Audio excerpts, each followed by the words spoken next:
नमस्कार, मैं विनीता। हम जो अभिभावक हैं, हम सब भी कहीं न कहीं बच्चों की शिक्षा को और उनके भविष्य को लेके हमेशा चिंतित रहते हैं। और एक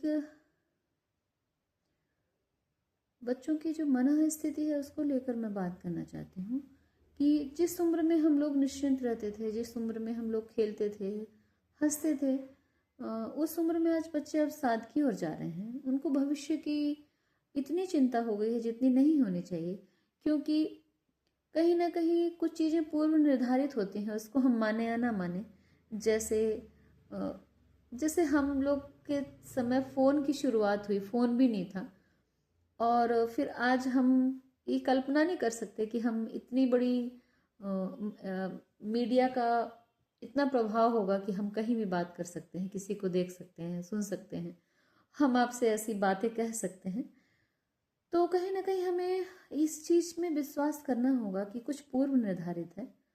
और जैसे पहले बहुत सारी बातें ऐसे बोल देते थे, सामान्य रूप से हमारे पेरेंट्स की, जन्म विवाह मरण गति सोई, जो जस लिखा ताह तस सोई।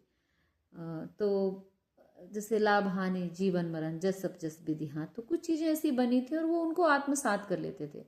बहुत बड़ा लाभ हो गया तो बहुत खुश होने की ज़रूरत नहीं, बहुत हानि हो गई तो ज़रूरत नहीं। अब जैसे विवाह, तो पहले तो बच्चे सेटलमेंट के चक्कर में रहते हैं, उम्र निकल जाती है और इतना ज़्यादा विचार करते हैं। मुझे लगता है जीवन ही एक समझौता है। आप हर जब हम किसी कामयाब इंसान से भी मिलते हैं तो वो कहता है मैं ये नहीं बनना चाहता था, मैं ये बनना चाहता था, मैं ये नहीं करना चाहता था, मैं आज ये कर रहा हूँ। तो जो मेरे जीवन का आकलन है कि कुछ निर्णय आपको लेने होते हैं और कुछ पूर्व निर्धारित होते हैं। तो जो निर्णय आप ले सकते हैं वो लें, क्योंकि कुछ तो पहले से निर्धारित है ही। और इस संसार में कब तक हम हैं ये भी निर्धारित है, कब जाना है ये निर्धारित है, जन्म निर्धारित है, आयु निर्धारित है। तो इतनी चिंता ना करें और जैसा समय दिखता है वैसा निर्णय लेते जाएं, क्योंकि छोटे छोटे निर्णयों को छोड़ के हम बहुत बड़ी बड़ी उपलब्धियों को खो देते हैं। मुझे ऐसा लगता है कि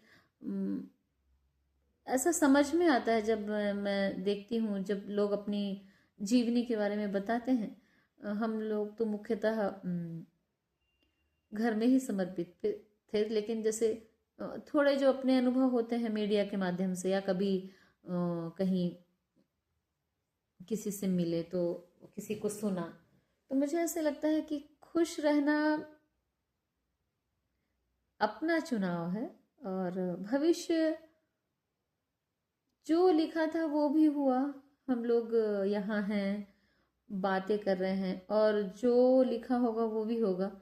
वर्तमान हमारे हाथ में है, तो वर्तमान को सुंदर बनाएं। बच्चों का स्वास्थ्य अच्छा कैसे रहे इस पर माएँ भी विचार करें। और उनके लिए तो पेरेंट्स जो है तो करते ही रहते हैं, पर बच्चों को भी कहीं ना कहीं कुछ चीज़ों को मान के और आगे बढ़ना चाहिए, और हमेशा हमेशा ही खुश रहना चाहिए। जब हमारे जब हम खुश रहेंगे तो हमारे आसपास का पूरा माहौल, पूरा वातावरण अच्छा रहेगा।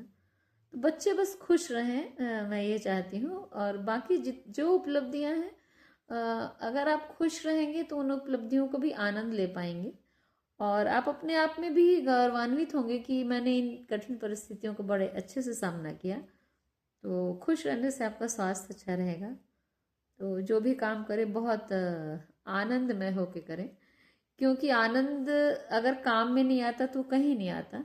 मैं इस चीज़ को महसूस करती हूँ कि मुझे हर काम में आनंद आता है। तो मुझे ये समझ में आता है कि आप अगर जो भी काम करें इतने अच्छे से करें। हमारे गुरुजी कहते थे कि आप कुछ भी काम करो तो इतने अच्छे से करो, हो सकता है ईश्वर आपको अपॉइंट कर लें अपने यहाँ। तो पहले इन चीज़ों को समझते नहीं थे, लगता था अरे बड़े अच्छे से, लेकिन मुझे समझ में आता है कि अच्छे से काम करना ही आनंद है। तो जो भी काम करें बहुत अच्छे से करें और हमेशा खुश रहने का प्रयास करें। आदत हो जाएगी तो आप हमेशा खुश रहेंगे। धन्यवाद।